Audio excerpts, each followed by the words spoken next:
خواستن یعنی چی؟ واقعا چی داریم میگیم وقتی از خواستن حرف میزنیم؟ خواستن فقط یه میل سطحی نیست. اون لحظه که یه چیزی رو میخوایم در واقع یه حقیقت درونی داره خودش رو بهمون نشون میده، مثل نوری که از اعماق یه غار داره میزنه بیرون. این نور وقتی از درون ما داره میاد بیرون، به جای اینکه ما باهاش حرکت کنیم معمولا شروع میکنیم به خفه کردنش. با خودمون فکر میکنیم نکنه زیادی این چیزی که میخوام، نکنه اگه بخوامش دیگران مسخرم کنن، نکنه اصلا نباید بخوامش، اگه اون چیزی که خواستم نشه چی، اگه اون چیزی که خواستم بشه چی. و اینجوری کم کم یاد میگیریم خواسته هامون رو سانسور کنیم قبل از این که اصلا متولد بشن. اما چرا مالکیت خواستن اصلا اینقدر ترسناکه؟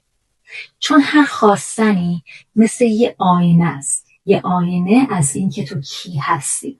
وقتی چیزی رو واقعا میخوای داری یه حقیقت از خودت رو افشا میکنی و ما میترسیم که این خواستمون بی ارزش باشه و به واسطه اون ما بی ارزش باشیم.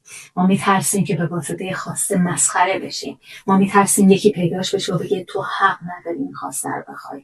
یا حتی خودمون ممکنه باور داشته باشیم که اصلا اونقدر خوب نیستیم که همچین چیزی رو بخوایم، یا اونقدر کافی نیستی، یا شایسته خواستنش نیستی.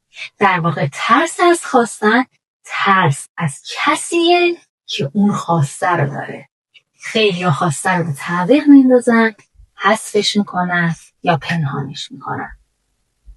وقتی میگیم own your wanting یعنی مالک خواستت باش، دقیقا داریم راجع به چی حرف میزنیم؟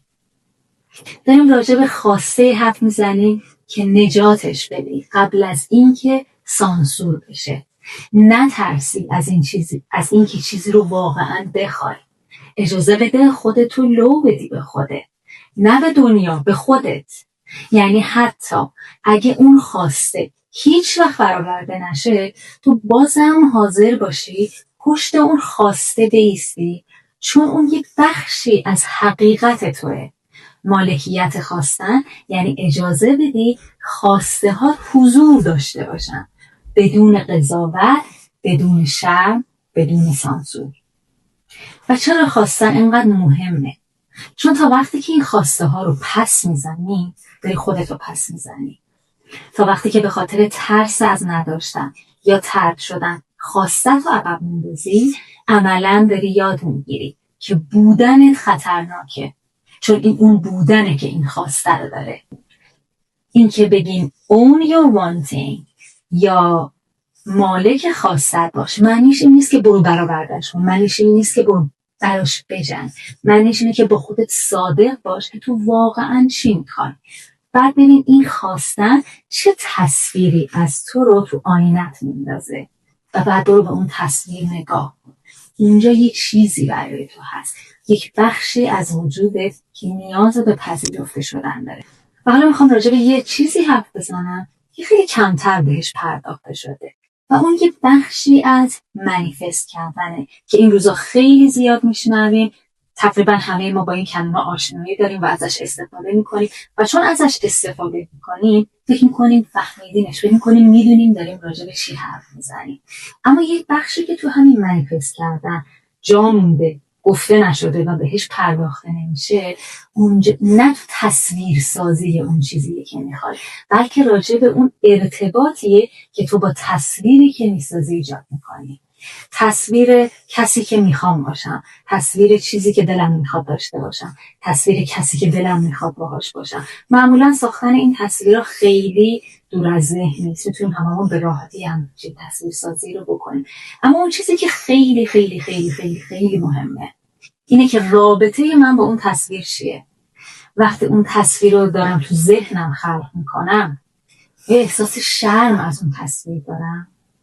آیا احساس گناه از بابت اون تصویر دارم؟ آیا این احساس رو دارم که من شایسته اون تصویر هستم یا نیستم؟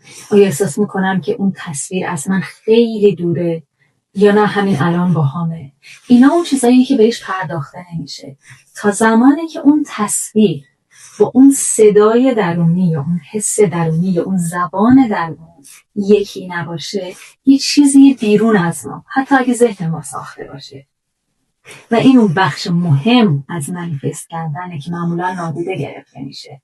یعنی وقتی باور نداریم که این خواست برای من اوکیه، حق داشتنشو دارم، شایستشم، فارغ از این که تجلی پیدا بکنه یا نکنه، حضور داره، این خواست در من حضور داره به همین شکلی که هست، بدون اینکه من بخوام تغییرش بدم، بدون اینکه بخوام سانسورش کنم، بدون اینکه بخوام قایمش کنم به پس بزنم.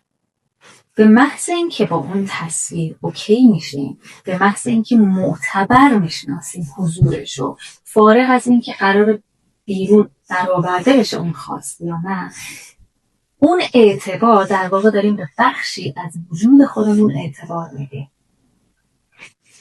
و برای همین بهش میگن این یه نوره، اسم خاص یک نوره، برای اینکه داره تو رو به یه جایی هدایت میکنه، بخشی از وجوده که به دلایلی پذیرفته نشده و حالا میتونه با این میل پذیرفته بشه.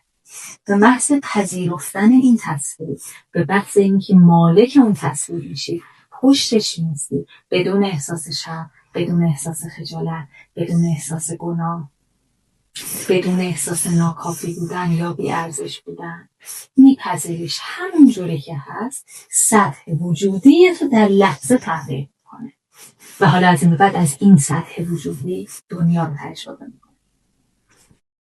تو همین کانال براتون یه مدیتیشن آماده کردم به نام Own Your Wanting یا مالک خواستت شو. امیدوارم گوش بدین، استفاده کنین برای